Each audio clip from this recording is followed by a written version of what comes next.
All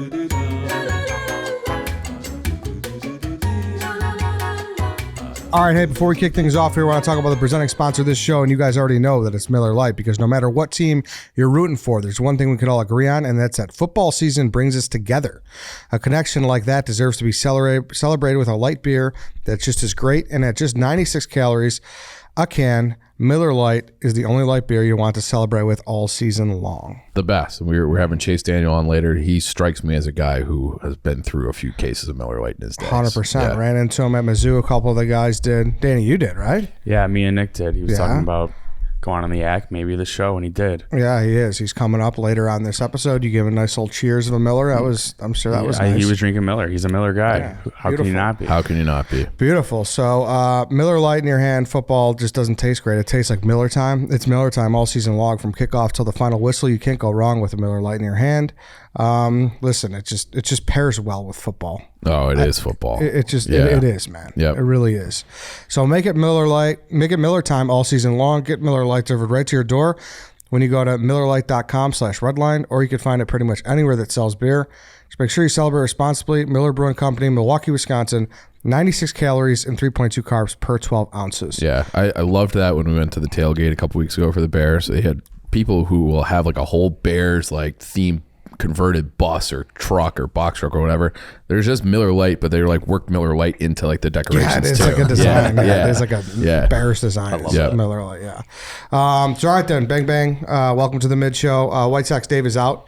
He's shooting a video, and Rico Bosco is in. Welcome back, Rico. Do you think you can fill those shoes? I think I can, yeah. Okay, all right. I might have to squeeze into those shoes. But yeah, I think I can fill. He wears a size and a half too big, Yeah. actually, so he should be fine. Yeah. I do think he just likes saying that he's a size 12, so he will be uncomfortable and buy size 12 just so he can say I'm a size 12. 12's big. I'm not even a 12.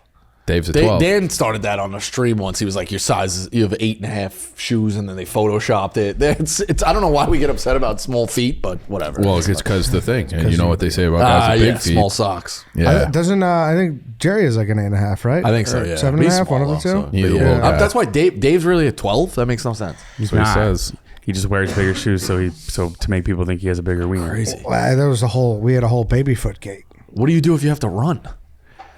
Like, I run for the bus like once a week. He takes them off and runs with them in his hand. It makes sense Like to heels. him and his brain. That was good. Yeah. It makes sense to him and his brain, and I think that's all that matters to him. Yeah. That is a funny I visual. would say the same about me. I also. would be interested to find like his running shoes, like because he's done a marathon. He runs quite a bit. If he has those in the size 12, Smoking gun. We got it when we plan our little day at White Sox Dave's house. We got to investigate his shoes. Yeah. Smoking gun. Bring the Brannick device, Ed. I did.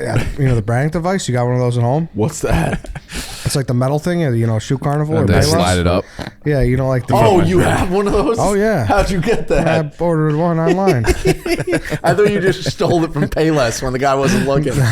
No. Stuff it in his pocket. No, Yeah. I was talking about, I really don't have one, but I was like, it'd be cool to have. No one has one of these, but it's like, why the fuck do you need one? Once you measure it once, you know your size. That's a good starting point. Like random shit that you wanted. You know what I want? I want the fucking canister from the bank. Oh, the little. I want the canister from the What are you bank. gonna People do with take it? them all the time. Yeah. You can keep Do your they? money in there. You put it in the freezer. I don't know. I kind of want one. I think they're like super expensive so that you can't have one. I think you could probably get one. I think now You maybe just have to everything is steal it. excessive.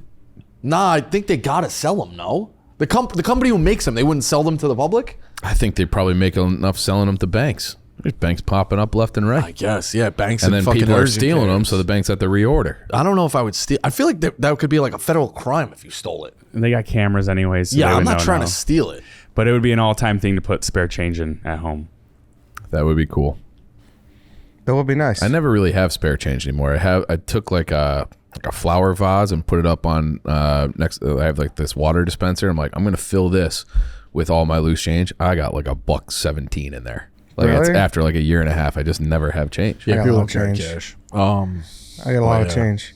You got the whole booths. Are they advanced in New York? You got the one where you throw a couple quarters in and you hear the clink or no? What's that? The toll the booths. toll booths. Yeah, we have them here and there. You it's about like the Yeah, you hear them. clink clink. That was My dad used to do trick shots.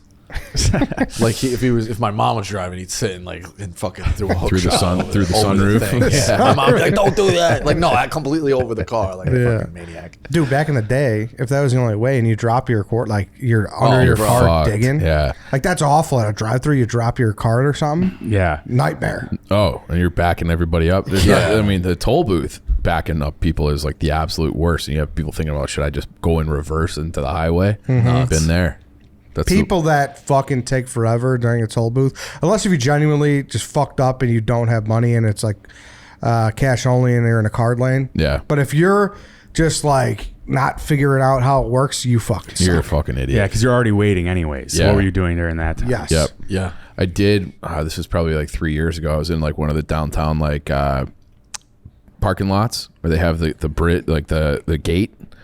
Guy was just like sitting there forever, couldn't figure it out. He just eventually floored it and ripped the fucking gate right out. And then I like a sucker, still paid, even though I had like a free and clear way out. Yeah. In Breezy Point, my dad there's a way you could trip the gate if you stick your nose of your car underneath it. It like registers and through the exit. He would do fucking, I don't know, wild shit. A lot of people like to tail the person in front of them. You just zoom out. The night I got burnt, we had a new kid driving, and he got late to the turn, and it was a gated community with the gate down, and instead of going through the entrance, he went through the exit and blasted it.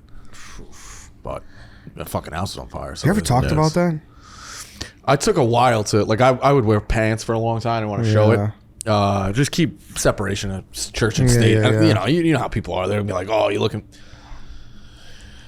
for attention or this and that." It is what it is. I just always I mean, I've seen it. It's real. I just kept haven't. Was it it bad? away. Yeah, it's not great. I mean, you saw it in the Arizona State video yesterday, but Oh yeah.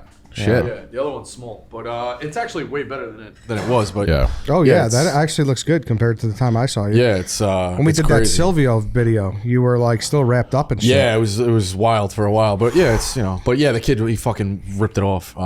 Crazy. That's tough. Also, we should note off the top that Chase Daniels coming on later, talk about the Bears QB situation. Fun conversation with him. Mm-hmm. But Did you guys unpack the snake draft yet? no, we haven't. But it appears that Nicky Smokes has took the snake draft world by storm. Dude, I said it right from the get go. I mean, I consider myself on the board. Yeah. Like it's your show, but I do consider myself as if You're you in- ever had a you're in board the- or you yeah. voted. No, you're in or the if advisory committee we for add sure. wrinkles. Like I do think the team thing for something could work. Mm-hmm. Like you do something with that. But yeah, his brain is wild, and he's just a complete fucking whack job. Like I had people texting me and like regular people who like watch his stuff and stuff like that, and they're like, "Is this fucking kid like what the fuck? How did he not know?" But it's one of those things like outside of New York, not a lot of people know that rule. So it's age 23, it makes sense. I think that's the thing. It's that he is 23, 24, whatever he is, but also has like the confidence of a guy who thinks he knows everything. So when Yes. you're like cover your plate, you're like fucking stupid. stupid. Yeah, it's just I thought he was great. I really Yeah. did. I thought he's something else. Yeah, I didn't. The way he got in, like, but I mean, I give him credit. Like, you get on Dave's radar. There's something there. I definitely think there's something there. Him and Max the other night on that stream was very funny. Yeah. So are you declaring if we do go to partners, he's in the running to He'd be be your a partner? he'd be a high draft pick. Yeah, I think you go team. I think you would go. I still don't understand the team concept. I know. We gotta flush it out. We gotta sharpen it up. But it's one of those things like. Is it almost like a Family Feud where you have a team and then like, all right, it's your turn to answer thing? Yeah, it's like our. Yeah. Yeah, it's. I think you'd have to chop up some of the. Who else would be in your group? Well, I think the captains would be you three, me and Clem I would agree. would make sense because you usually do Clash five, of the right? Titans. Yeah. Yeah, Clash of the Titans. So Yeah. like, The Titans. and then I think Dave, like if Dave was in, Dave would be obviously a high pick because he doesn't do too many, but his brain works. Dude, When he wants to prepare, he prepares. He's done two, and he is one of the most prepared guests every time. Portnoy? Yes. Oh, yeah. He does Yeah, not. yeah. No, he does not fake anything. With No, he's like he's like for on, sure, and he's quick to know. I mean, fucking. I don't want to bring it up again, but fucking Nicole Eggert gate. Like he had me in a fucking pretzel. It's like, but again, I would say to him, childhood crushes. Like childhood crushes are different. But he's. I don't know. We got to work out the team thing or figure it out. But I like the team idea, and I feel like that could be a good way to do it live, where it's like, hey, like, all right, we're huddling up, and then you send Clem, you send whoever else is on your team up to the podium to make your selection. yeah, something like that. Maybe it's not a bad idea. But yeah, I mean, he's a fucking wild card. Trying to think who would be my number one choice. White Sox Dave. No, he's a captain. He's not on my team. I don't know. I think he's on your team. No, why would you put him on my team? He's a Seems- captain. He's seems earned like- enough. He's a captain. White Sox Dave. He is the biggest soldier in the world. It's all right. He's a captain. You guys got to keep your 3 captains. Why? You'd make him a capo? Yeah. I can make him a captain. Yeah. It's your show. You got to keep the integrity. I don't know why you're trying to push him onto my team. Why wouldn't he be on your team? What are you doing? Put him on your team. No, people don't want me and Dave. Why? Sure they do. They love that. Dave and Eddie. No, EDDY. no cohesion there. That's a good one. Just a lot of battles. But yeah, Bears. So what are you thinking of this Bears quarterback? I there's don't a know. controversy? We talked to Chase Daniel, and Eddie's in on him now. I'm not in on him, but I think it's like people are more into the story, and he played well. I'm not taking anything away from what he did. He did what he was quite literally asked to do. But we'll see Sunday night, prime time. Yeah. Bosa, Khalil Mack, like You guys have what Sunday night game? Yes. Oh my god. yes, against Prime the Chargers. time in Los Angeles, a long way Exactly. from Martinsburg, West Virginia, or whatever. Yeah. I'm rooting for him though. Who the fuck doesn't like that story? D2. Yeah. Imagine you playing Q for the fucking Chicago Bears, Imagine dude. me playing fucking corner for anyone. Of these Yeah, fucking that's what I'm teams. saying. It's Yeah. unbelievable. It's unbelievable. You know, my dad's best friend founded the MIT football program. Really? Yeah, he was the coach there for like 30 years. So I might have seen you play. I went there when I was like 19, 20 to watch a game. How old are you? I'm older than you. 36. Yeah, I might have watched one of your games. I'd have to ask my dad. 36? Go back and look. 2003? 23? 36. Yeah, 36. It's crazy. Yeah. Did you watch the playoffs? MLB? Yeah, I've been watching the Diamondbacks. My fucking guys, like everybody's like, you didn't fucking know about this team. Bro, when Carabas left, I was like, there's a market for baseball gambling. Yep. We created that show. Like it was a goal to try to get a bunch of different guys on. It was a small show, but it got you into baseball gambling. Ev is a sharp guy too. We would never. The rule was don't tell each other what your picks are going to be. Mm-hmm. Come in and then either you go opposite. If I went opposite Carl, you go opposite Ev. Whatever. Mm-hmm. Come in. We all kind of gravitated to the Diamondbacks. We were like, there's something there with these fucking Diamondbacks. In the second half of last year, Gallen's unbelievable, and he just shoves. He's like reminds me of Lincecum. He's not a big guy, so you started betting him. And the thing that I loved about it too was he was disrespected as a dog almost every night. Yeah. So it's like, all right, I got value here with a plus sign. Get it. And then he comes into the office. They start getting it. Like we were a year ahead of the Diamondbacks. Yeah. It makes me feel better because the Diamondbacks effectively They ended the killed the Cubs Cubs. season. Yeah. Yeah. And to see that they at least made it to the World Series, like, all right, we didn't lose in Right. in They're vain. putting Yeah. that catch up everywhere. They're Like if Senga made the catch or what's his name? Who's that? Sorry? I said Senga. Saya. Saya. So, but yeah, the Diamondbacks. And what's crazy is, did Philly give away like games 3 and 4? Yeah, but the Diamondbacks got nothing out of Gallen in this series. Yeah. Their ace, who I consider the best pitcher on the planet right now. I know playing that up a little bit, but like the Diamondbacks went and won 4 games, 2 out at Yep. Citizen Bank. at the bank, Yep. and didn't get a dime from fucking Gallen. So we'll see. I will say that this World Series is probably the least interesting. Not if you're a Met fan. You don't want DeGrom to get a ring, and you don't want Scherzer to get a ring. Okay. And now I do want my guy. And you're a gambler. You do want my guy. So is it? It's like anonymous. Do I team. think Danny is turning it on Friday night instead of going out and chasing skirt? Absolutely not. Am I going to be watching like a loser at home? Yeah, definitely. But even like last night, like I don't know, like I like usually like I get locked in for the World Series, and that would be like my priority over football. Even I'm not doing that this year. I just think baseball they've made such great, and the product really is still good. There's something about a baseball game. Totally. But like to me, it's when they go on Saturday nights, which they probably will. I think with game 2, like college football, and it's a bad slate for college football this week, but college football's always going to take King. You know? Yeah. Does DeGrom, does he want this ring? I don't know. That's I the don't really hardest know. decision. Does he want It's- a ring? He's not He playing. pitched for 40 innings. Yeah. I If know, that- but if he's that. still like, I guess. I don't know. Yeah, We yeah, just yeah. can't. It's one of those things. Is like he was our guy, and he did. I'm not going to knock him for leaving. I'm really not. If he thought he was going to get a ring and credit, I mean, the fucking Rangers in the World Series. Yeah. Without these fucking guys, like Yeah. they didn't have Scherzer for most of the year. I know he's pitching now, but like credit to them. So he did make a good business decision. I'll give that to DeGrom. But as a Met fan, like it will hurt if that guy goes and gets a ring. The same way it was going to hurt with all these Phillies guys. Wheeler. Yeah. That would have been who else worse, was- though. was the other guy they That had? would have been worse. Then they had another guy. I'm thinking. For the Mets? Well, I got Kyle Philly. Schwarber. I don't know. No, they didn't have. We didn't have him. But yeah, I mean, Paul Sewald is with the fucking Arizona Diamondbacks. Just shoving. He's good, Their dude. Diamondbacks been their bullpen's been great. Yeah. Mantiply came by the office. Like all these guys. So credit to the Diamondbacks. But yeah, it's been fun. I mean, there's baseball. There's something about baseball. The pain until you go to a game. That I was at the Gillespie game in person. Yeah. It's fucking horrible. Oh, yeah. So is he gonna miss all of next season then, DeGrom? I don't know about all, but yeah, probably A lot of it. So It's he just got crazy. Like 5-year deal, and they're maybe gonna get 3 years out of him. dude, he had Eddie. He barely had 100 wins for us. Yeah, it's Yeah, It's that's true. wild. That's true. It is the wildest stat you've like ever seen in your life. But then he's it's the like best pitcher ever.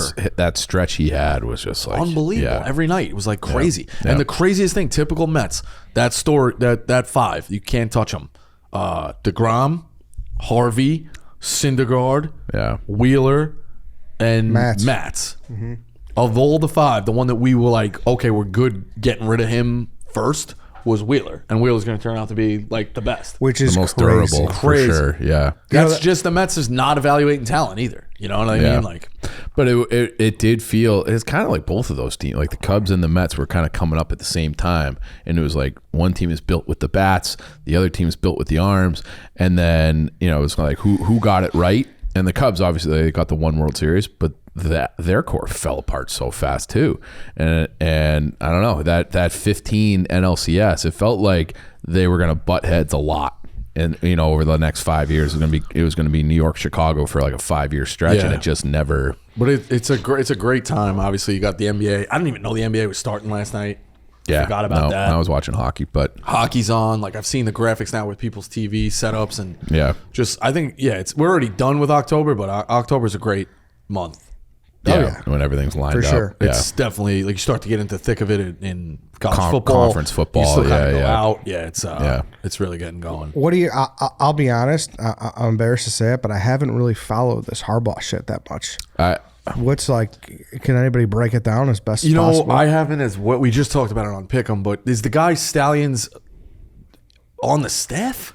Am I an idiot? Yeah, So- I mean, he's been on the side. Like they show him on the I know, sidelines, but and he's a Michigan staffer, correct? Yeah. All right. yeah, I thought he was just doing it because then I saw a tweet literally just now that he went and did it like rogue. well, that would be the story to put out, wouldn't it? Yeah, I guess. I don't fucking know. Yeah. But to me, it's gamesmanship. Also, like, change up your fucking signals. I'm mixed on it too, because it's like, well, everybody is using all the different play cards, the symbols, and all that. Why? Because they know teams are Right. trying to steal it.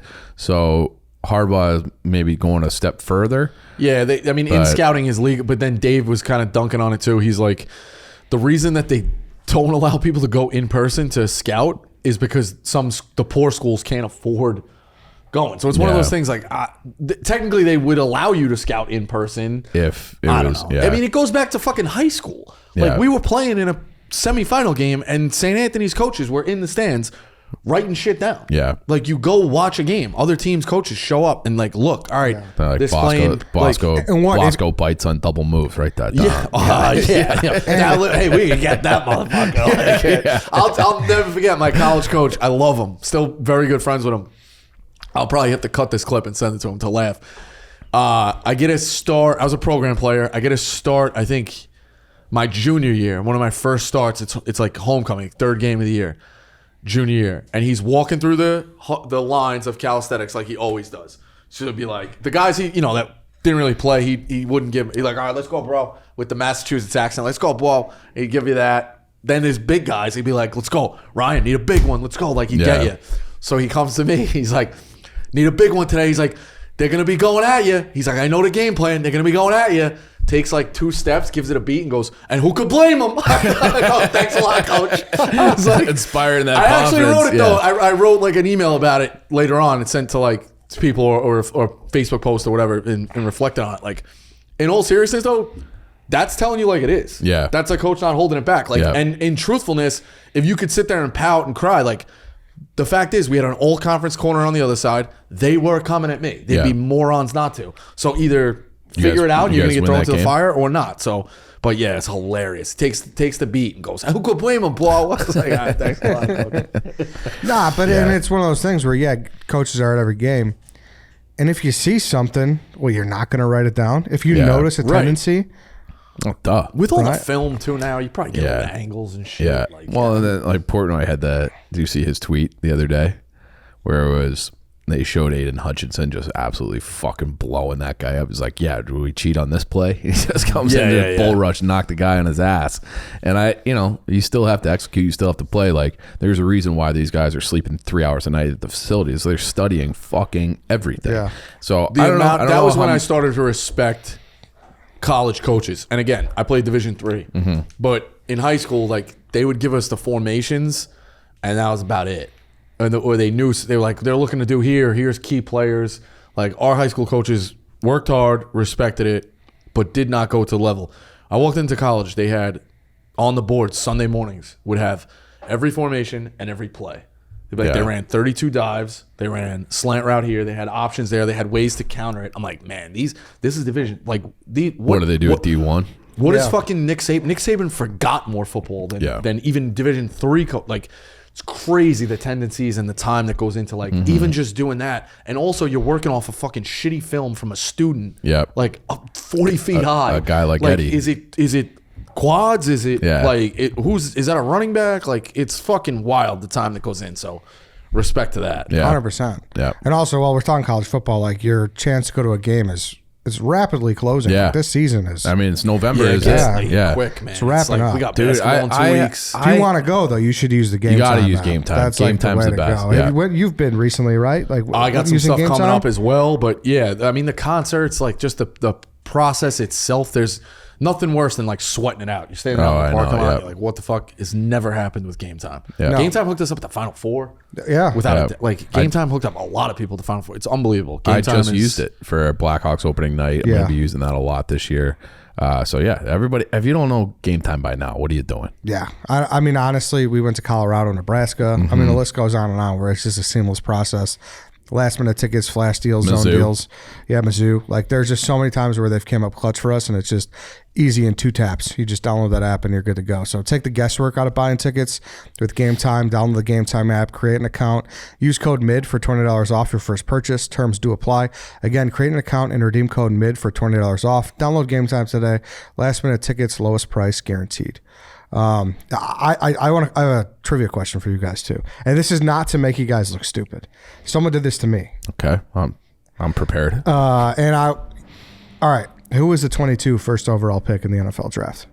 2022. Yeah, Oh shit. This past year, 2022. So it was not Hutchinson. It was before Hutchinson. It was a defensive player from Georgia. No, I don't know. hold on. I'm horrible at the NFL draft. It's not a quarterback. It's not a quarterback.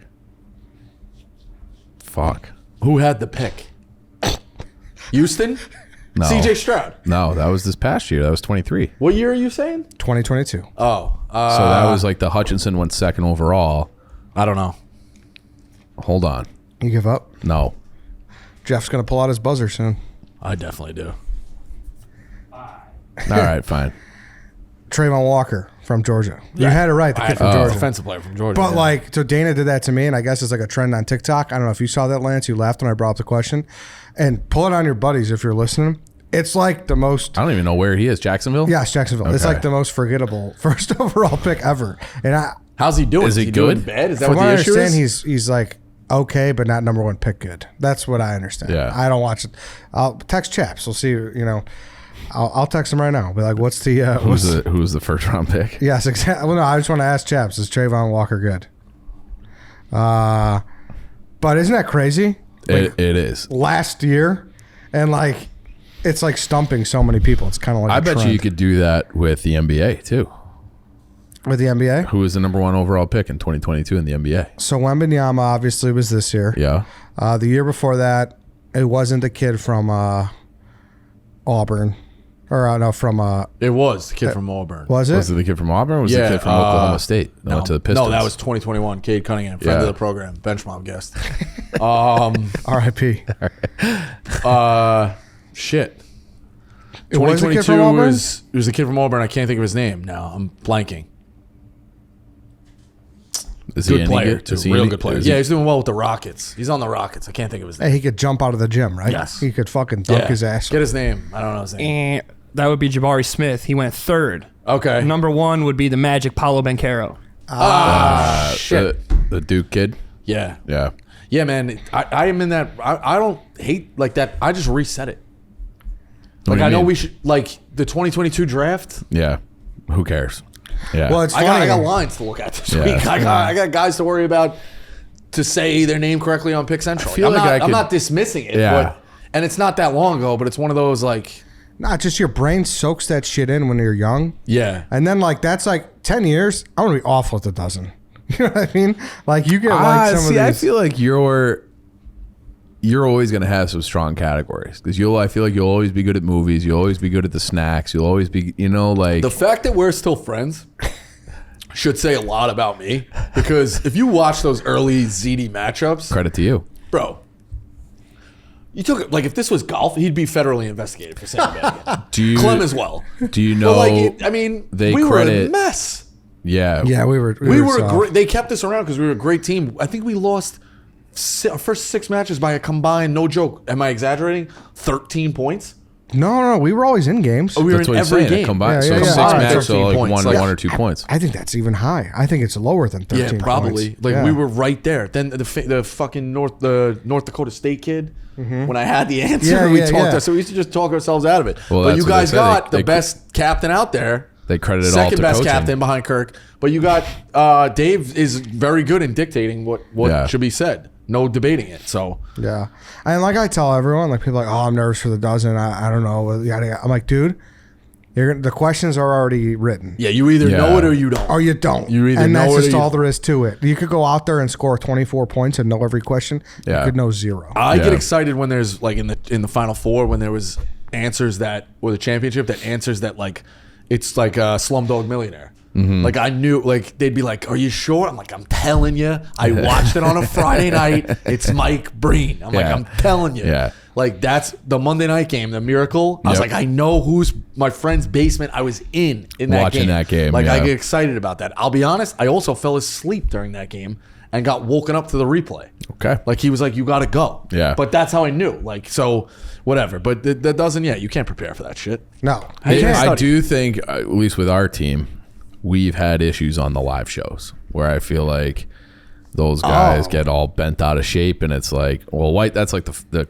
famous White Sox Dave. He knows all the answers when he's not playing the game. Yeah, You know? exactly. He is one of those. Yeah. What I don't like too is when they give the other side something you know. Yeah. And then your category, you're like, dude, I have no fucking idea. Yeah, yeah. Especially yeah. with college basketball, like that's where I have to contribute. Yeah. So I'm like, oh, that's easy. And then he gives me one, and I'm like, that's a blind spot. I Yeah. just don't know it. Or music, you're like, fuck, I know that song. He gives you yours, like, no idea. So it's like, That's been like a thing that we have to adjust to now. We have Kelly Keegs, who just knows all the music questions. Like Dave's King's a beast, huh? she's been unbelievable. But Dave's biggest contribution historically was calling his music guy. Yes. Well, we don't need him anymore. Right. So now it's like we're going through matches. We don't even use the phone a friend. That's well, no, you got to figure out where else to use it. I know. Yeah. We just haven't yet. So Yeah, they're also in the play-in tournament too. look, we had a dysfunctional unit in the past, so we had to make some adjustments. I think we're an up and coming team though. Yeah, you guys definitely. I mean, you're gonna make it, right? Has that been the I don't tournament know already? exactly how it works. Is now it's But like you've won 2, right? should yeah, make it. You we should won make it. 2 and like You should be. both were by a wide you should have margin. team. You should have a team. But I don't know how much the fan vote comes into play Yeah. and whatever. I don't know. Hopefully Jeff just puts us in. But I like our chances. I'd like to be in another live show. No, live show. There's definitely something you get under the Yeah. lights. Like the monitors are on the ground, so like you're kind of squinting. Yeah. There's a lot of I love doing the differences. dozen. It's awesome. Yeah. Like what, coming out, like the Final Four. There was a lot of buzz with that. We did the draft. Dave's in my head. The green room. Everyone's just around. There's like, it was like. Oh, yeah. You hear the crowd roaring. Yeah. Oh, dude. We, as champ, there we had you never big know what Eddie, the fuck's Eddie going on Eddie with Jeff Chance. D-Lo. Yeah. But the championship or Final Four now, if we get there, should very much be in Boston. I think he already said it's here. Back here, that doesn't help us. But Wait, well, I thought you know it or you don't. So you do, but you need home listen, field if advantage when for I'm Kirk? using a phone a friend and they're going "fuck you," you can't hear a goddamn thing. That It's was like, awesome. It was. Yeah. It was a great moment. Yeah. So Yeah. No, it was good. It was good. I had something else in the vein of. I had something else too that was kind of popping off like in the headlines. What do you got? I don't know. I thought it was like more Something like about pop Olive Garden? culture. Why Olive Garden? I don't know. I just sucked my balls. Wrote a. No, I saw Kelly Keegs lowering the. She's taking names at the New York office, For what? knocking down the temperature. It's too cold. No, I'm glad I got a buffer zone from her. I love Kelly, but I'm also a little bit afraid of her. A lot of New York now is just the chop, like going around busting chops, breaking chops. Kelly's very good. How with has the vibe been? It's been great. You know who's been? I mean, he thinks I fucking hate him. I don't. Gaz has been fucking great coming back. Really? Is he actually there though? Yeah. How often? A lot. Really? Yeah, a lot. I think he designed it. I give him credit. He put me like in that kind of corner to sit by him. So we got a lot of guys who like mix it up. There's some social guys who sit there who are great. Sean's been awesome. Cody, obviously. Jack Mack, like Frank's sitting there. You know who's been like we have a good rapport now with is all the time. Well, not that I never did, but like Frank, the rant and Raven. We can have like real conversations with Frank. You and Frank, yeah? Yeah, and he About plays the Mets? We joke around. No, just different things. Okay. Yeah. My other new thing I do with Frank is I just list 2 female like pop culture stars and make them pick.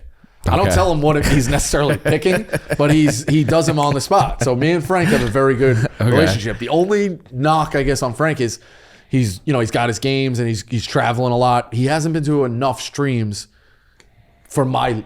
Not that he's not. He can do whatever he wants, but I kind of miss him on the streams. Yeah. And last night I missed one Monday night, obviously. So we've been like 2 ships in the night. Yeah. But I do like him on the streams. No, he's a super knowledgeable like sportsman. Like mind. Yeah. It's great to talk to him like Of course, that. he's the encyclopedia. Yeah. He's the encyclopedia. But yeah, New York's it's a good vibe. It's a lot Does of it fun. feel like empty now? Yeah. I mean, in the morning it's good, and then Not saying that like people aren't going. I'm just saying just yeah. with the- Well, you know what? It's just like the physical space of it. It used to feel like maybe it's the new layout of the content thing, and then you have that big area. Well, and Like it's when it was all content over there, Yeah. and like not a lot of couches, but it's good because you have Barstool Radio there, and people are jumping in and jumping out, so it's like it's definitely good. A lot of people in the mix. But Yeah. Well, and I've seen like they must have space because I keep seeing videos from like the Lowering the Bar account, which is like field this grounder, and they have everybody going through the office like fielding grounders in the office. So, White Sox Dave was so excited when he saw that video. He's like, "Oh, I'm writing a blog on this." He's chomping at the bit to start up like a travel baseball team, like He used to have one, yeah. like high school age, Yeah. at the office. He's like wants a batting cage and like wants his own indoor facility over there. imagine you come in at 7:00 in the morning, guys Dave's taking hacks. up against the fence. Yeah, they're just denting the wall. Most people would like want to be a baseball coach and parlay it into a career like this somehow. Dave's reverse. Yeah. Yeah. Dave wants his old life back. Yeah, he does. Yeah. He does. I want a gun at the new office, the shooting gun, the hoops gun, the automatic Oh, rebounder. I was like, you want like a No, the shooting gun. They call it Remington the gun. It's Winchester? called the gun. I don't know what the gun You is. shoot it For and it's- basketball? I'll get it for you. Are you going to come out and be part of our leagues? I would love to. I'm dying to get. I need football season to end, and I need some bye weeks for New York City. They got this New York City basketball team.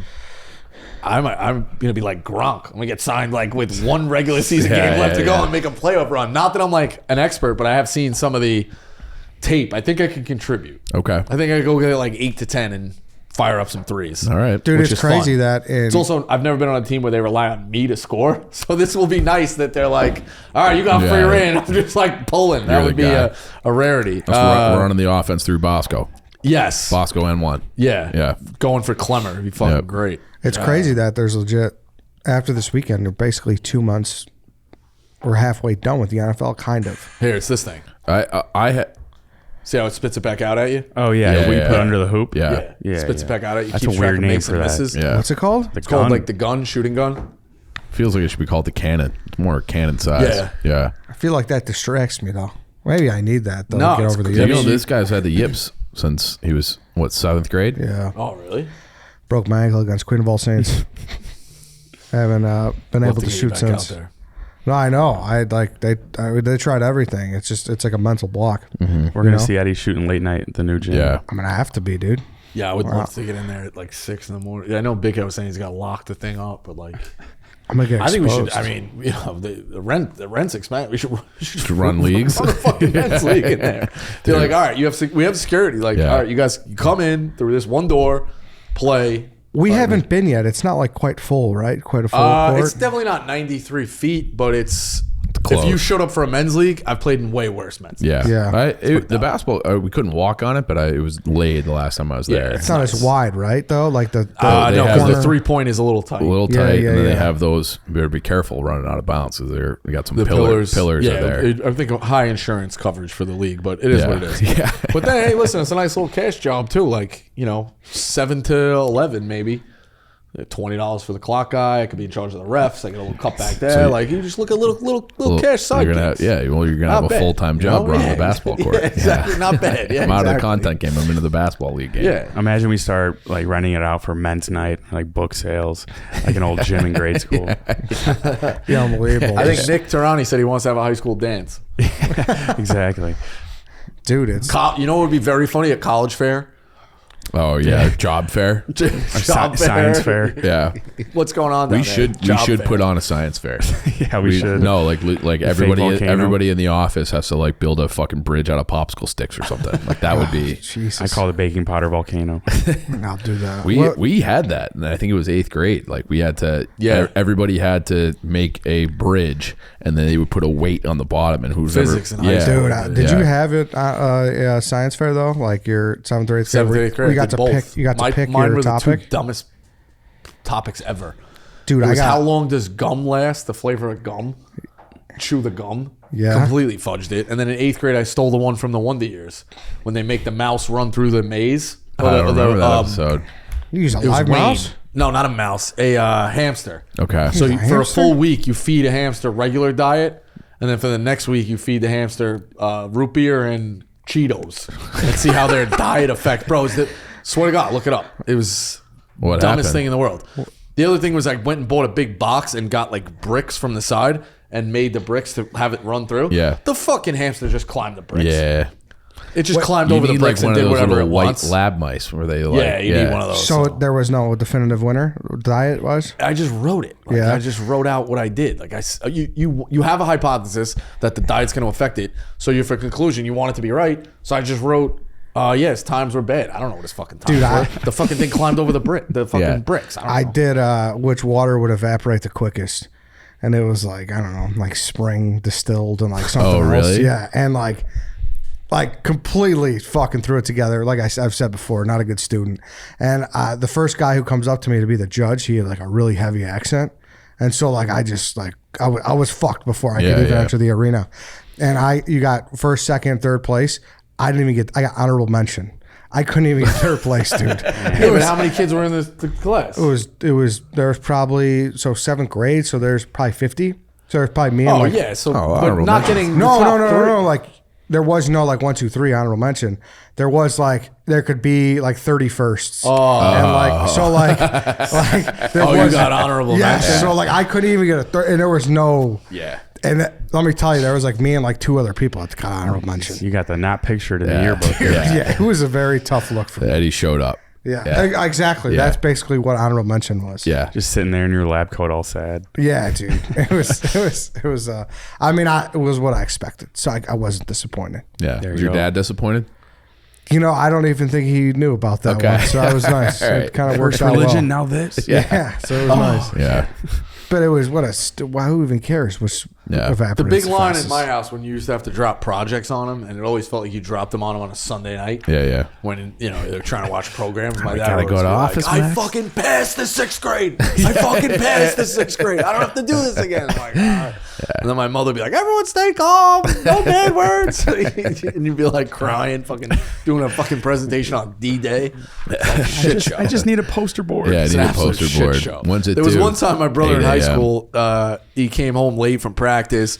He did something else. And he mentioned to my dad, like, I got to go do this. But I'm like behind on a book report. My dad did the whole book report for him. He's like, you know what? No Fucking, way. He's like, you got a 90 fucking average. You're not doing this fucking book report. Like, here. The other thing he used to do was when we would get punished, they'd like write 500 words on why you have to remain quiet. My father would never let us write what they told us about. He would. Oh, really? He'd teach us a lesson and write. Almost always, it was the same one. Why capital punishment is against your civil rights, and he would teach us that. And we wrote it, and we would hand it in. And he never once got a call back from the teacher about looking at those essays. Yeah, Never once. Yeah, they threw five those kids, probably right in the not trash. once. Yeah, They never once looked at it. yeah. There we go. That It was goes like to a show thing. you, like, yeah.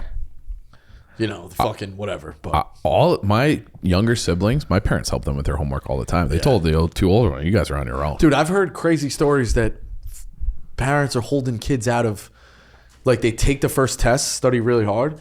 There was no makeup tests at certain grammar schools and public and private schools. What do you mean? Like, if you were sick on Tuesday, Oh, yeah, and we had a okay. science test, all right, Ryan, go in that room and make it up. Yeah. On the next day, whatever, right? You got to take the test. They would not make up the test. So depending on what they got on the first average, if you got like a 95, they would just hold it for the semester. Stop. They would hold their kids out of school to not take the tests. Why would you not? Because you got a 95. Yeah. Well- it's also so pussy of the school to like, we're not giving makeup tests? Like, what the fuck? You have a certain amount of time, and then it's a 0. That's how it should work. They wouldn't make up the test. That's crazy. Make Wild. those. Give them a 0. Give them a 0 then. Things probably changed now since COVID. Like, you're probably just taking that test online. This was way before. yeah. Way before COVID. My It would just be buddy- like, you're absent today. So you get 100. I have a friend who, as a teacher, I think he teaches freshman year now at high school. But he said, like, when he came back and they started having like real school again, he's like, we have kids who have never really learned even how to be a student because they like left in 2020 halfway through like 6th grade and didn't come back to school full time Oh, until that's gotta be freshman the year. worst. They're like, they don't know how to sit in class. They don't know how to do like, then it's like, you have to do this homework. And they'll just be like, no. And he's like, well, fuck, I guess checkmate. Like what are you going to do? So nobody was ever doing any school or all, like I'll go to, and they had like, you only had to go to 4 classes a day. Like, even though it was a full day, you only had to do 4. Like, they just made it so, like, no one has any fear of school anymore. Like, I used to be afraid of my teachers, some of them. It was like, they would just like, hey, I'm just on my phone, like, fuck you. And that's Wild. That's the end of it. Different era. Yeah. Different era. All right, then, Bosco. Thanks for popping in, dude. We appreciate you filling in for White I Sox like Dave. Bosco Wednesdays. Yeah, it's nice. Yeah. Yeah, Something Thursdays. else that fucking jumped the storylines. It's all right. You'll be back. Yeah. Yeah. You'll be back. I like a little high school nostalgia stuff, though, too. Oh, it's always fun. Yeah. Well, Do you? I spoke at a this high school hockey thing on Monday night, and they were just like asking about your experience and things I hadn't thought of in like forever, like different little things around like traditions around the team, the student section, and all that. And I like ended up calling like my buddies. I'm like, we just went down memory lane because I had jogged a few memories of like kids when you would score, they'd bang on the vents and like the different chants. It was, you just can't ever get those good feelings back. No matter what you do, you write a great blog, you close a big sale, nothing feels as good as like winning in high school sports, for me at least. It was a good time. Yeah. For sure. You've gotten in on the Portillo's action, though, right? Before you take off? I will today, yeah. Because when you fly in, it's an 100%. automatic. It's an automatic stop. Yeah. I mean, Portillo, so they're on board with us now. They're the best. What do you usually go with? Do you have an order yet? I don't have a standard order yet. You're doing the pin, the tail, and the donkey with the Pretty menu. much. Yes. Yeah. I'm picking and choosing. Yeah. I'm kind of throwing darts to see then, all right, I'm going to get a But it a all standard hits. order. That's like it all yeah, hits. talking about being stuck in not the mud. one problem yet. Yeah. You can't zero in on a favorite with that menu. Nope. It's tough. Yeah, well, look at the big beef combo, maybe. Okay. big beef combo. It's great. Maybe tossing a dog, maybe a side of onion rings. There's a lot of good ways you could go. Really, you can't go the wrong. burger. The burger's great. I think little it's cheese, little bacon. Mm-hmm. It's fantastic. Big night out, obviously. Cheese fries, a cake shake, perfect combo. Danny, anything you've been getting in on with Portillo's lately? I'm still going beef wet, hot, cheese fry, Coke. I Until really death do do us think part. we should put that on a T-shirt. Beef wet. Beef Yeah. wet, hot, cheese fry. Yeah, cheese fry Coke. I like that. Yeah, It's good. Oh, the Danny C order. yeah. I also Yeah. it's good. You know what the Like C somehow make it into a foldable shirt to fit into your back pocket. So like you got people leaving, Yeah. River North Yeah. at 2 a.m. like I'm starving. They just Here you put the go. shirt on or like even put it over their head. Yeah. Be like, Yeah. so there you go. Just Point to it. Yeah, Struggling this with their is, this order. is Yeah, it. exactly. This is Right it. here. Yeah. Bring it up. So yeah, visit your local Portillo's or go to portillos.com to order your Chicago dog for pickup or delivery. Portillo's, it always sounds good. All right, thanks Bosco. With that, Appreciate it. Yeah, no, a lot in of fun. mind, we'll get into Chase Daniel. Yep. Mm-hmm.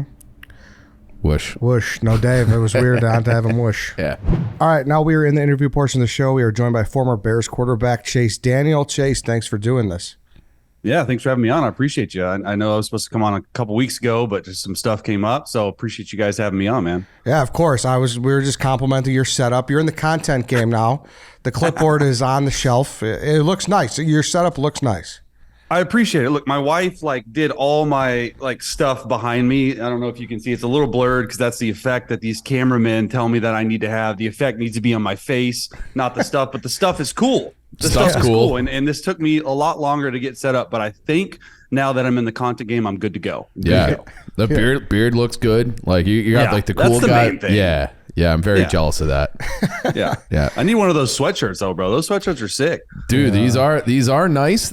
We don't even make them. Yeah. This was Oh like a my giveaway. gosh. So I have 2 of them. So I guess I can right. just send you one. How's an XL? Hey, come on, man. Yeah. I like that's perfect. All That's right. perfect. I All like right. it. Beautiful. So, well, Chase, while we're talking content game, I saw your YouTube, Chase Daniel Yep. YouTube, and I saw the video you recently posted. I watched it in preparation for this interview. And your title, this is your title. And I know you're doing the YouTube thing, but I'm just giving you your title. Tyson Bagent or Justin Fields, who is QB1 for the Bears? So we'll start there. Look, man, I got a good YouTube guy. That's one thing You that got I a guy? got. Oh, you got a guy I for got a that. guy. Yeah. I got a guy for that, but Yeah. nothing else. Because Okay. I realized when I first posted my first quarterback breakdown, I wanted to. First of all, it took me forever to figure out a way, content game, how to actually draw on video. Okay, I need to just invent an easy way to draw on video because it took me 2 weeks to figure it out. Okay, so when I finally got it and I did Justin Fields' first video, I hadn't posted on my YouTube channel in 3 years. Okay, so I post his first YouTube video, and it's of Justin Fields. I had no idea the cult following that the Bears had, especially on YouTube for Justin Fields. The first video I posted got 160,000 views. I'm like, oh my gosh, this is wild to me, And then so I just continued doing this, and obviously, look, we want you to come in and we want you to get into the video, but then I have a narrative of each video that I really like to portray and to get out there. And this one was it was interesting because I saw a lot of fans. I see everything in Chicago. We loved our time in Chicago, and I saw everyone saying, "Hey, Bagent's better than Fields. Bagent needs to start. Bagent needs to do this." Dude, it's one game. He threw for 160 yards. Okay, did he play a really, really clean game that they needed to do? Did they run the ball? Probably they had their best rushing yardage output and rushing game to date. Yeah, he played a clean game, but there's no way, it's absurd. And so that brings people in. And then you see me give props to Tyson Bagent, also Justin Fields. I thought the way Justin Fields honestly has been playing the last 3 games, once they completely switched the offense, which Luke Getsy, what were you doing the first 3 games of the year? You were just wasting time because the offense looks completely different. And so that's what I was most impressed about with Tyson Bagent was the way he ran the offense. People are like, oh, well, anyone can run the offense. But you just look at his quick decisions, his accuracy, the way the ball came out, the way he was just a demonstrative. He was hyped up after that long run, pumping up the crowd. I'm like, dude, this is an undrafted free agent. He's playing like a 6-year pro. So I was just overall really impressed with how he played. And watching the video, like you were impressed with multiple things. One of the things was how quick he was on all of his reads. He would go through all of them, and then, or even he would shade off that for that quick out route. It was the hot route early on to DJ Moore. Yeah. Mm-hmm. Yep. Now, and he's looking down the field. Yep. Yeah, I know exactly what you're talking about. And you've played, behind a lot of, highly drafted quarterbacks. When he comes in and does something like that, is that like above people you've seen that were like high prospects? I mean, I think the start is really high. Like that just tells me, and what this game did for Tyson Bagent is it put him on the map in terms of, hey, you can stick around in this league and eventually work your way up to be the starter. Do I think one game's going to say, hey, you're a starter? No one had film on him. It'll be interesting to see in prime time how he does against the Chargers defense, because the Chargers defense is not very good, as you well know. However, they have film on them, so they're going to be able to throw some different things at them. And that's another thing. When you actually watch the game and break down the Raiders defense, they did nothing to scare the guy. Like if I'm going against an undrafted rookie free agent, I'm showing multiple looks, I'm pressuring, I'm bringing guys that maybe I didn't bring before in blitzing situations, I'm dropping in, I'm switching up the look. They were just in cover 3 or cover 2 or cover 4. Like it's hard to do that again and have success against any quarterback. But at the end of the day, Tyson Bagent still had to go out there and do it, right? He still had to go out there and make the throws. And that's what the little details, that's what I try to dig into with these YouTube channels. This is not just, hey, just go out and throw an out route. It's like on the out route you were talking about. I'm glad you said that. He's like, look, it's an easy throw. It's to the sideline. We call it shortest, sweetest throw in the quarterback room. Just take the shortest, sweetest. You don't have to take some field out route, okay? Take the shortest, sweetest. The corner's keying through you, and if you just have your eyes down the field for half a second before you know where you're going with the ball and accurately throwing the ball, like that stuff to me doesn't seem like a rookie undrafted free agent quarterback. And another thing which impressed me, it was like the dude, as a backup quarterback, I know this, you get 0 reps throughout the entire year, throughout the entire training camp practices with the ones. So this was his first time. He had 3 full speed practices with the ones, the Darnell Mooney's, the DJ Moores, Cole Kmet, all these guys in practice. So for him to have timing, which he didn't miss a lot of throws, he didn't make any hero throws, but for him to have the timing with those guys says a lot about just who he is as a player, because as a backup quarterback, you get no reps with the ones. Mm-hmm. Yeah, and the other thing that we were talking about, and we are just fans, amateur guys, that it felt like he had a feel for the pocket where he would escape, he would scramble, and we were saying like if Fields was back there against the Raiders, how many times would he be sacked? Is that something that is like innate, where you're like either you have that ability, that feel, or can it be coached? Because it feels right now Fields is thinking too much back there. That's a good question. I think it can be. I think it can be coached, but at the end of the day, you got to have that innate feel for the stuff around you. And listen, 20% of the time as an NFL quarterback, when you're throwing in a clean pocket 20% of the time. The other 80%, there's all sorts of shit going on, like around you. Like you have no idea. You got to be able to step up. And Drew Brees was the best guy I've ever been around, with just like a half inch to your left or half inch up to the right. I'm not saying he's Drew Brees, but he did have that feel. And obviously in your first start, like your senses are heightened. So I did think there was a few times he got rid of the ball a little bit quicker because he hasn't felt that pass rush.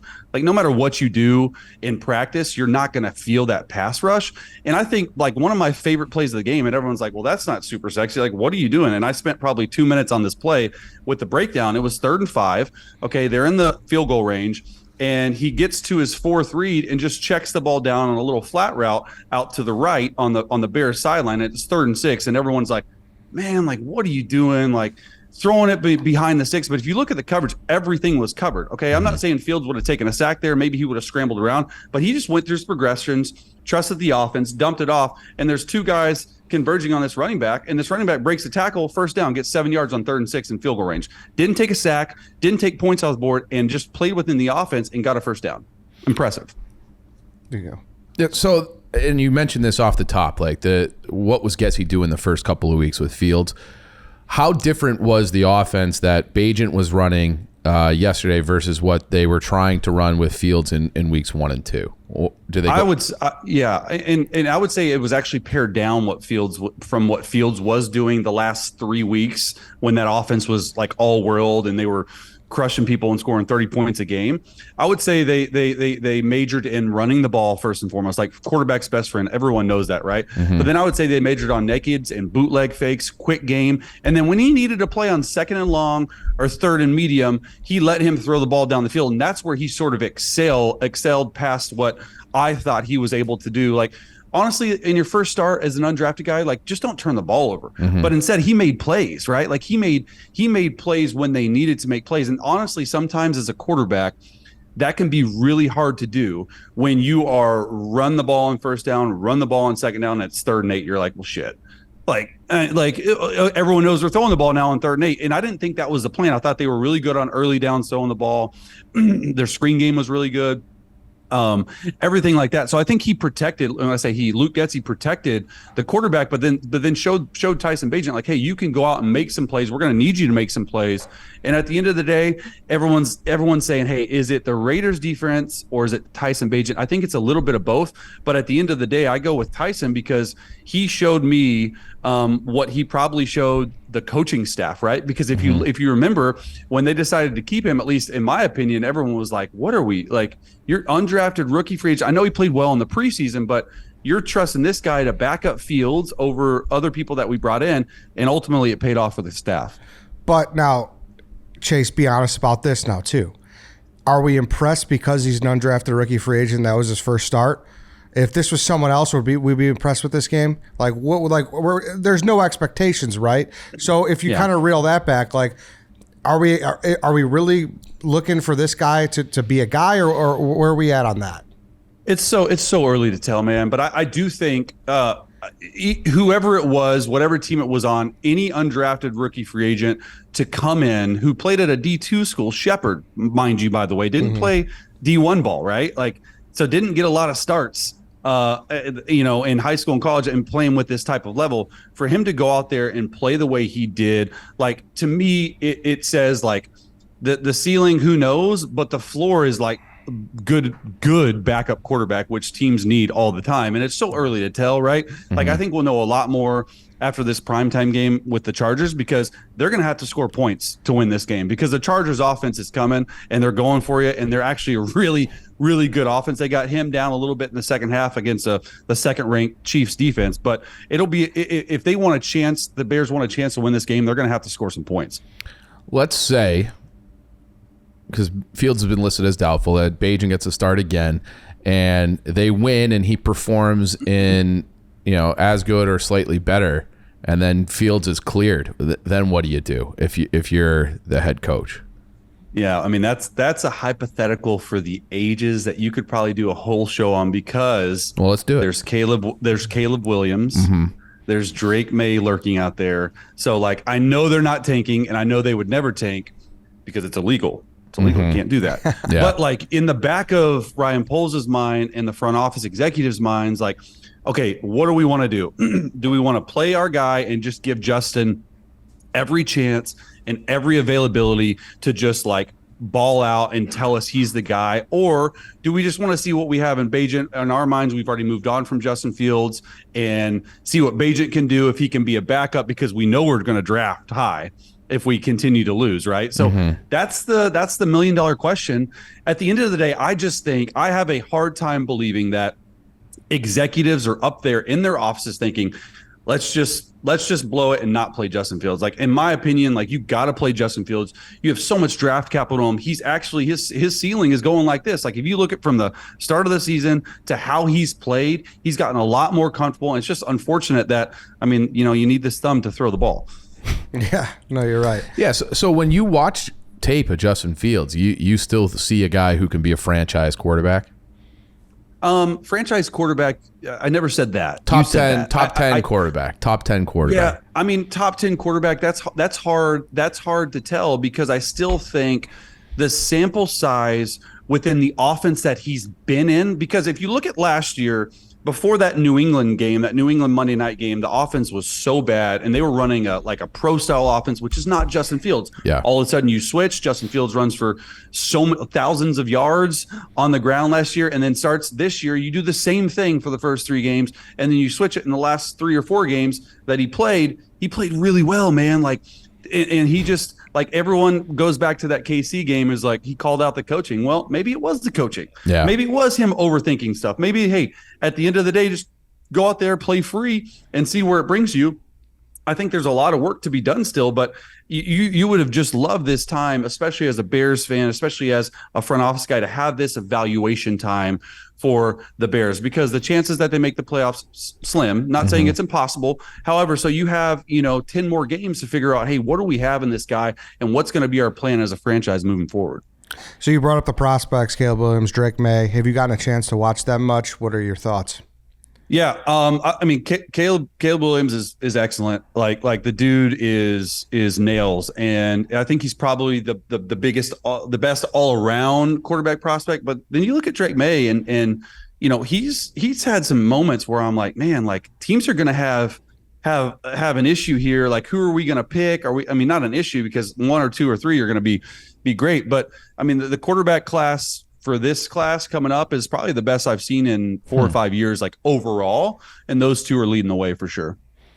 That's, I mean, and round we go. I mean, you were here, backing up Mitch. Was there a point in that 2019 or 2018, 2019 seasons where you could see him starting to feel that pressure? And is that a thing that young quarterbacks just kind of like, all right, it's time for me to take that next step? And do they hear people like you in the content game and people like us, and does that affect them? Look, I don't think it affects people. And what I've always seen as 14 years as a player is you sort of got to shut down the outside noise. You got to put blinders on for these 22, 23 weeks of the season. And Mitch in 2018 was like, I'm deleting Twitter, I'm deleting Instagram, I'm just going to go. And he had his best year. He had his best year as a pro. And then 2019, I look at it, it was like the dude got hurt. The dude had like a completely jacked up shoulder. And you're seeing it nowadays, like even with Herbert, he has a finger on his offhand, and it's still affecting how he's throwing the ball. So imagine if you have a shoulder and you're a rotational athlete for what you're doing. And obviously Mitch has made the past couple of years with Buffalo and Pittsburgh done really well for himself. And I think it just becomes like a growth thing. Like you got to be steel, man, like out there as a quarterback in this league, because look, as a quarterback, you get way too much credit when things are going right, like way too much credit. And on the other side, you get way too much blame when things are going to hell. And it just is what it is. And that's the type of sport this is. That's why the NFL in America is the greatest sport, right? And other than soccer, the greatest sport in the world, it's the most watched sport other than soccer. And there's a reason for that, because people like to bet on it. People like to criticize players. People like to play fantasy. I mean, all this hoopla around it. If you're inside of a locker room, you just got to keep it tight and focus on the main thing. That's an interesting thought. Way too much credit when it's going well. Way too much credit when it's going wrong.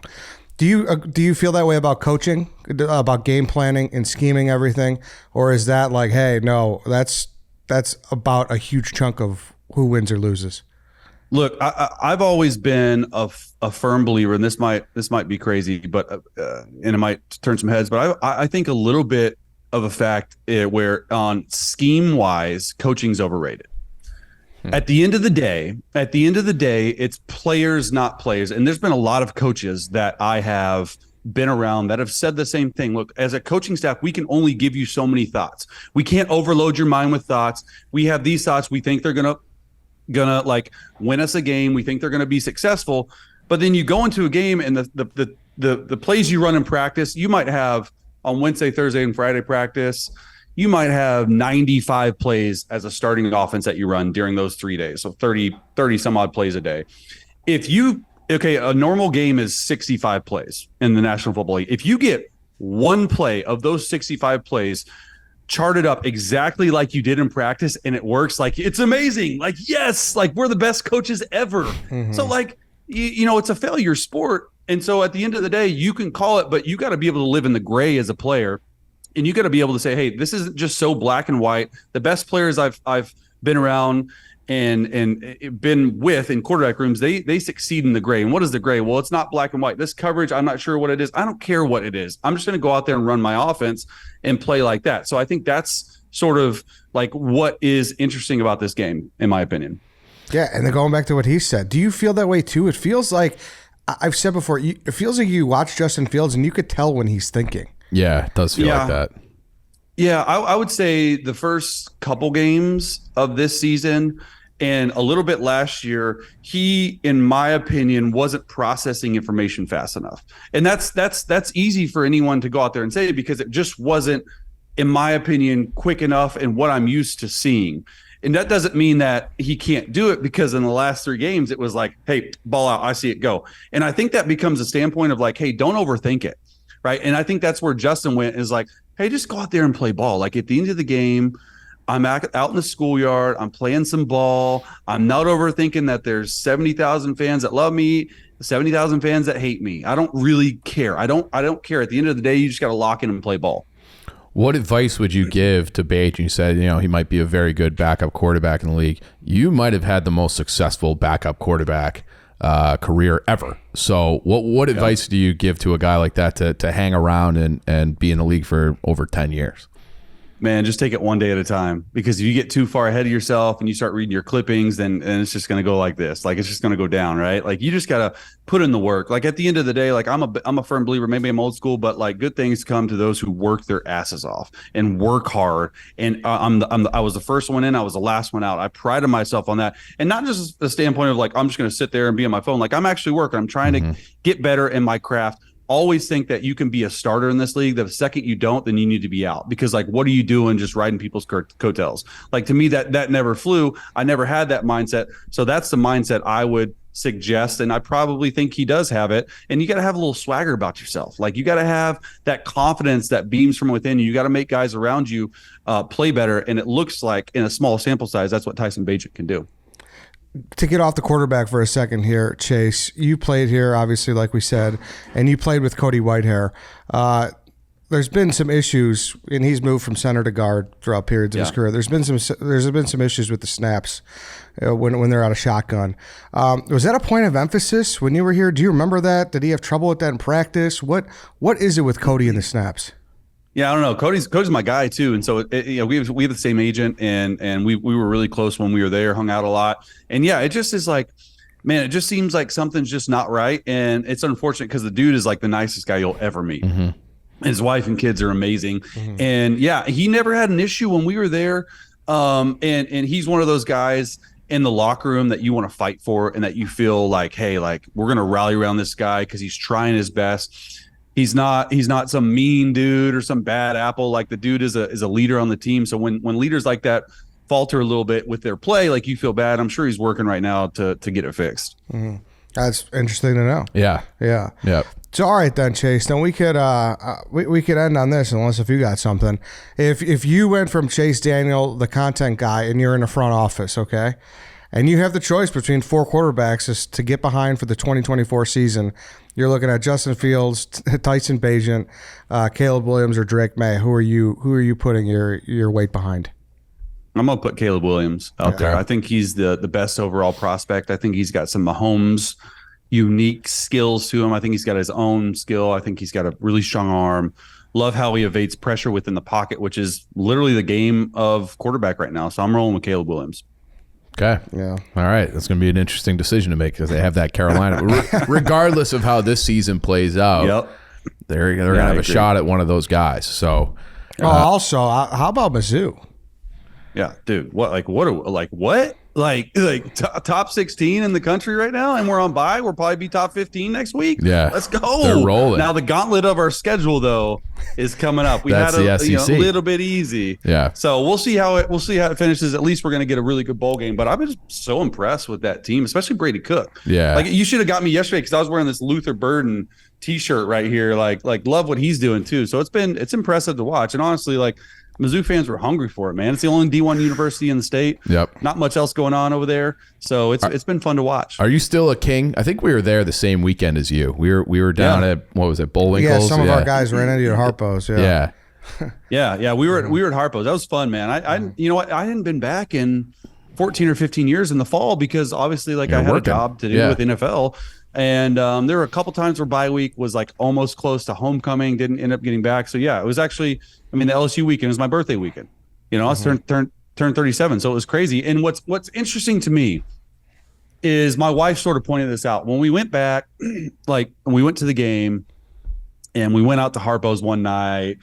We went out to get some dinner, stuff like that. And it just seemed like everyone was noticing me and like stopping me. And I'm not going to lie. Like I was a little bit surprised, but then my wife put it like, hey, like, dude, Chase, like these people, okay, these 18 and 19-year-old and 20, 21-year-old college kids, dude, they were 4 to 7 years old, which is the most impressionable ages when you're there, especially like my 6 and 7-year-old.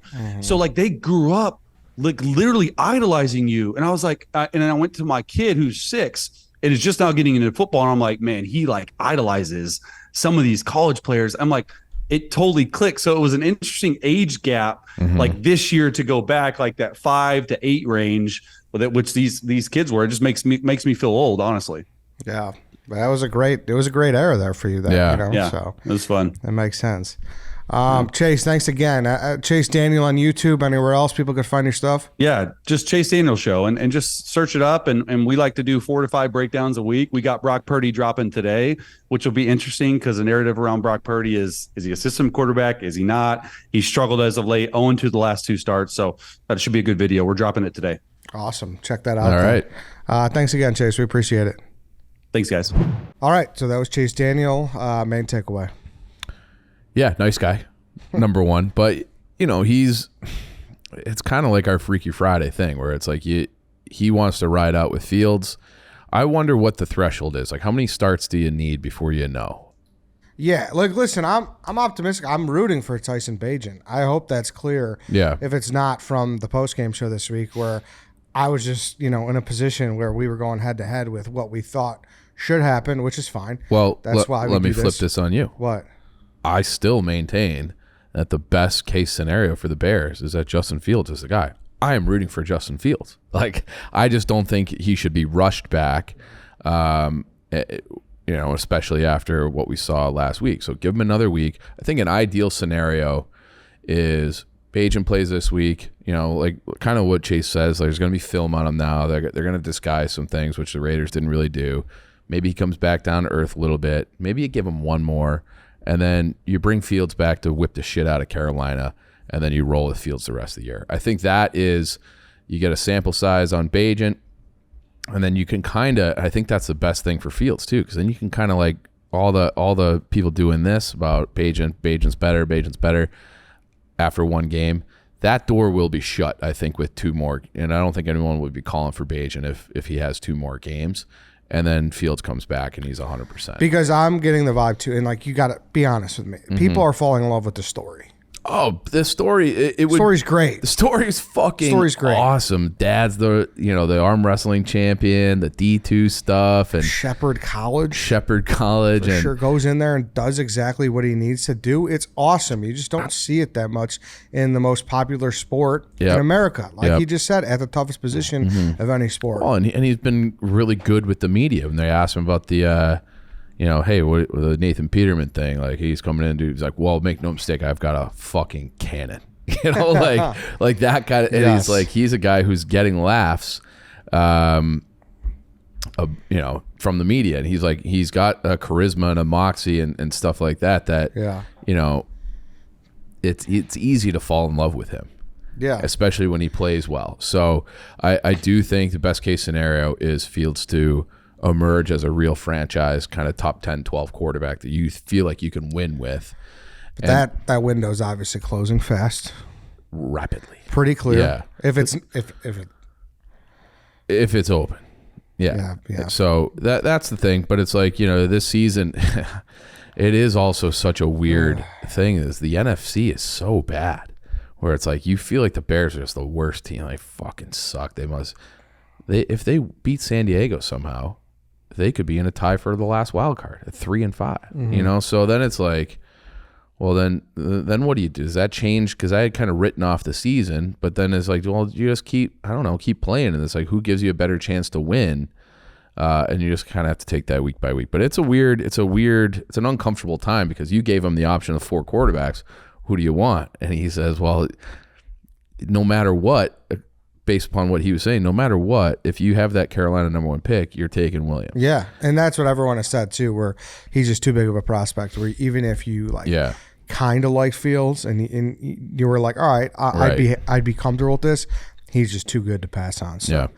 I don't know. Well, he's come back down to earth a little bit recently too. So you just everybody, Yeah. and that's kind of what he, Caleb Williams, the Heisman guy last year, and he's this can't miss guy. And then this year it's like, well, what happened? Well, he graduated 2 guys from his offensive line. Addison went first round of the Vikings, and he just doesn't have the supporting cast that he did last year. So maybe that's why he doesn't look quite as special this year. But so it is a true team game. And I don't know, it just sucks that they just don't. Yeah, they still don't know. And I know, like you said about the Chargers, and the Chargers are 2-4, but they get after the quarterback. They got 2 guys who can get the quarterback So, for sure. Yeah, we'll see. I don't know. It's just I'm excited to see Tyson Bagent play on Sunday. I am. Yeah, me too. I've gotten to the point where it's like, rewatching the game and what everyone has said about him, who know a lot more than me. I'm like, all right, like let's see it through. Whereas our argument is moot because Justin Fields can't play. So Right. it's kind of like everything we were saying. Yeah, just doesn't matter. Yeah. So we'll see. And when it does matter, we'll have that argument again. I'm sure we will. Because we'll know more about Bagent and we'll have more time has passed about this team and the record will show. So all right, then we can move it into Connor Bedard. Yeah, dude, I'm starting to be annoyed with this team because they've had the hardest schedule in the league by far. So started off 5 games on the road. I would say 3 of the teams that they have played, and they've played Boston twice now, so Boston's done for the year. Boston has Stanley Cup aspirations. Colorado certainly does. Vegas just won it. Colorado, like they've played a murderer's row. But that game against Boston last night, I was selling people and selling myself that they're going to be bad, but they'll be fun. Last night was no fun. It was absolutely zero fun last night. They're not fast enough to be like exciting or break through teams and win on the forecheck. And they're pretty, I like Foligno, I like Perry, I like these. They're so old and they're so slow. It's like it's hard to generate anything offensively. So it's like Bedard, he has to hit like that one chance. And I also, they've been playing Lucas Reichel at center on the second line. It's almost like a Fields thing where it's like the centers have so much responsibility. You can kind of see him thinking and being apprehensive.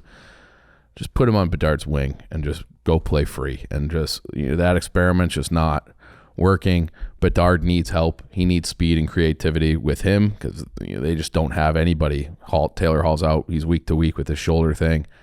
They don't have anybody. It's Bedard is playing basically by himself. So give him Reichel. Who fucking cares about the rest of the 3 forward lines? They'll cobble something together. I don't know. And just try to, it's all about developing those 2 guys up front. And the way things are right now, they just can't do it. Like they just don't have enough talent around them. And they need some playmaking wingers. That's what they need. But now, does that put more pressure on Nazer and Oliver Moore in the future? Because, like you said, you need one of them to pan out as a center. Yeah, if you're already pulling the plug on Reichel. Reichel's not a center. He was drafted as a wing. They tried to shoehorn him in the minors. Be like, hey, why don't you? They played him a good amount at center last year when he came up and had success. He was on a wing. He's always been a wing. It was a worthy experiment because this is such like a throwaway year. But I'm worried that they're going to ruin what could be a nice player by shattering his confidence. And like he is in a contract year this year, I believe. Let me just double check on that. But it's like you need him. You got him to be productive. And same thing. Like I don't care. They need centers, but I don't care where these guys play. Like if Reichel ends up being a 3rd line guy, great. Yeah. Okay. And he could be an offensive driver for that 3rd line, which you always need, like a Chris Versteeg type of guy from the last era where it's like, hey, he can slide up and down, but ideally he's facing the underbelly and he'll rip him up. And but he's on Moore and Nazer. Moore can't even. He's not even playing center at Minnesota, so they don't see him as one of their top 2 centers right now. So he's playing left wing on their second line, and he's been good. Nazar is definitely a wing. So you're either gonna have to hit a home run on the top of this draft and find a center, or you're gonna have to spend or make a trade. That's okay though, right? Like they're in a position where they can't spend money. The time to do it would probably be next year, right? Yeah, or just the way like the contracts would match up. And I don't know, you know more about that than I do, but right now the only significant cap hit is Jones. But even that one's not going to be like the cap's going to go up. Yeah. They're projecting it to go up to 80, 90 million, something like that. And so that's going up, and they're going to have so much money. They got Mrazek coming off the books. Foligno and Perry are coming off the books. Mm-hmm. They're still technically paying Duncan Keith. They got $2 million going to Jake McCabe. Like they're going to have so much money. Like no one should even worry about the Jones contract ever again. I know people keep talking about it, but you really shouldn't. What you're going to want is to go and make like a Marian Hossa type signing. And that might be, Austin Matthews re-signed. Leon Draisaitl has not. So that's a guy that they could throw $12 million a year at, and he can be your number 2 center and be on the power play and help Bedard there. Because Bedard when you watch him, it's like, this guy's got to he's got to get the puck back himself. He's got to be the guy who carries the puck into the zone, and he's got to create everything. And it's just a lot on an 18-year-old kid. Yeah. So Draisaitl's deal is up after 25. So they would pay him, and then you'd have to pay Bedard the following summer. So you can do it, and he would be, Draisaitl would be 29 then. So give him a 7-year deal and be like, you're the guy, you're the number 2 center, and hopefully, they're going to have a top 5 pick most likely again this year, top 10 for sure. And you got to find guys, and they got to start. They got to start, getting some big boys, because Nazar's small, Moore is small, Bedard's very small, Reichel's small. That's not how you win. You got when you put on. I watched the Hawks game last night against Boston. They got completely dominated in every possible way, and then immediately after it, because it was that Hockey Frenzy, was the Vegas, and it was just like, whew, this team is. They got big, fast. They got men. They got men, and no wonder. And both it's those like teams do. Right. And then and same thing with like Colorado. Colorado's more of a skilled team, but McKinnon's a horse. He's not like, you don't think of him like Eric Lindros or somebody like that, but he's a big dude, big strong guy. And same thing with Rantanen, big strong. You look at Florida with Kachuk and Barkov, they're big, strong, fat. Like they're gonna need guys like that, and they don't have them on the team now. And they don't really have any in the pipeline either. So they do have to. Eventually, it has to stop being best player available. You gotta shape a roster. Yeah, and that's something that Stan ran into. It's like, so don't make the same mistakes. You remember when he drafted? He had like 4 picks in a row that were all defensemen who were like 5'10" and under and right shots. It was like Ian Mitchell, Jokiharju, Bohlquist, who Chief was right. Chief was right about that guy. He fucking stinks. Doesn't look good. He can't even get in the lineup for. He's a healthy scratch. Year 5 of his career.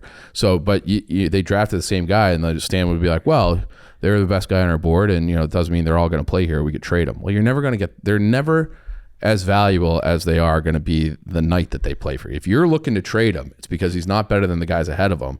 So they're always going to be their most valuable basically on trade deadline day, and if they or on draft day, and if they exceed that expectation, well then you're not looking to trade them anyway. So it's like the logic was always flawed to begin with. So they got to start shaping up their roster, and it's not like someone was like, oh, well, do you pass on this Macklin Celebrini, who's another 6-foot kid? He's probably going to be the number 1 pick. No, if you sprint to the podium to draft that guy, but if you have the number 1 pick, you take the best guy, that'll be him, and he could be your number 2 center, and you got to go get some big wings to play with those guys, and that's kind of where they are. It's going to be a long year. I'm not even joking when I say this. Bedard needs Patrick Kane, and he did the Selly last night on the disallowed goal. He did like Patrick Kane's Selly, and just like all this comes back. But he needs a guy that is creative, who knows how to play, is a high IQ guy, can hit that seam pass and give them some genuine help. They don't have any of that right now. So any chance they swallow their pride and they just make it happen?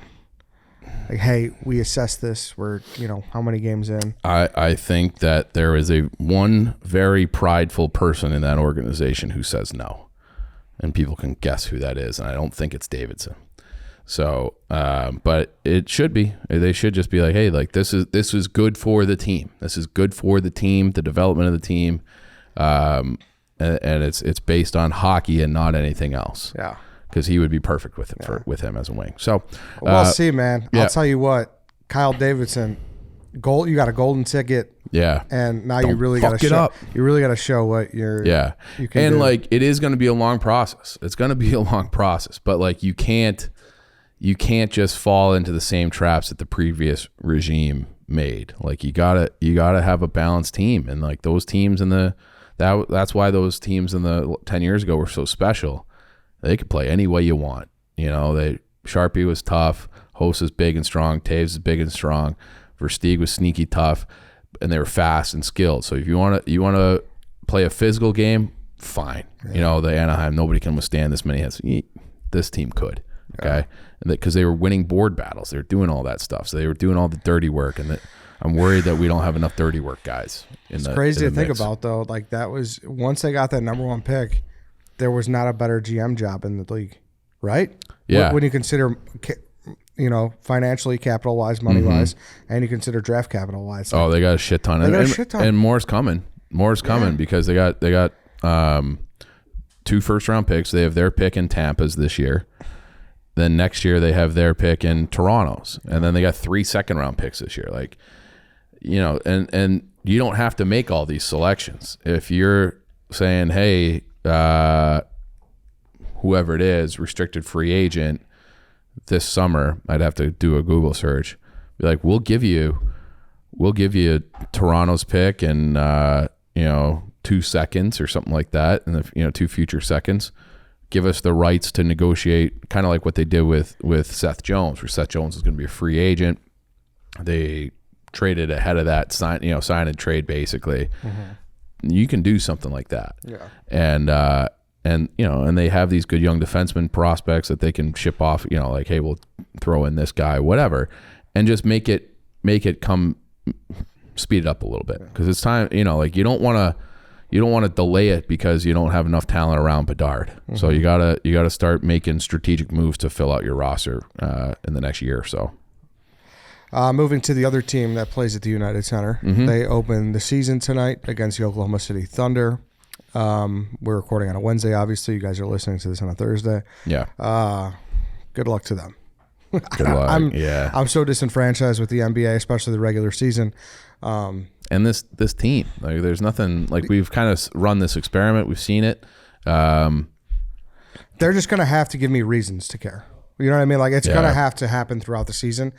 I'm not going into this caring. I'm just being honest. If people are like, you're a fucking bad fan, fuck you, so be it. No, and it's not even about being a bad fan. It's just like, well, it is a give and take. What are you supposed to just root for a team that doesn't try to get better? Like, and they try to get better. It just didn't really work. I'm interested to see how they're going to cobble themselves out. They tried to get better this past summer? Not this past summer, but right. when AK took over. Yeah. And, obviously you can't control what happened to Alonzo and everything, but right. I'm just saying I am probably one of the least hyped I've been in a long time. They're stuck in the mud. Yeah. They're stuck in the mud, and it's from fault of their own and a little bit of no fault of their own. So, like I said, I'll come around if they give me a reason to come around. I don't think they will.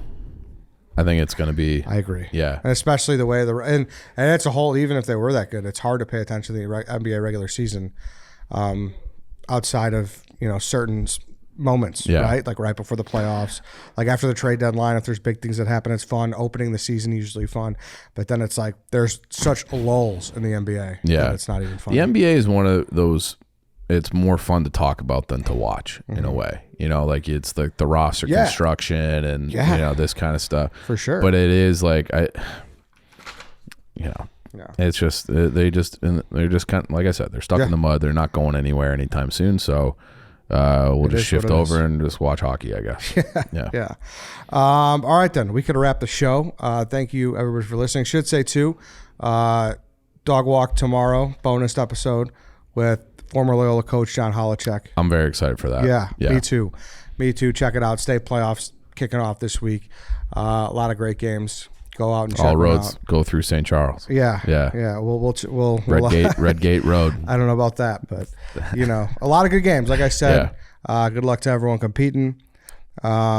Chief and I will have a good time in Athens, Georgia, and then make sure you buy your Wish Fest ticket. Wish Fest, and I feel like people don't know enough about it, we're gonna be there for like 6-7 hours. $150. That's a set. That's nothing for 3 like kind of headlining type of tours, and the drinks and all that stuff is gonna be at the Salt Shed. So we call it the best party of the winter every year because it is. So make sure you're getting those. They're going fast. So check them out. Perfect. All right, everybody. Thank you for listening. Thank you for watching.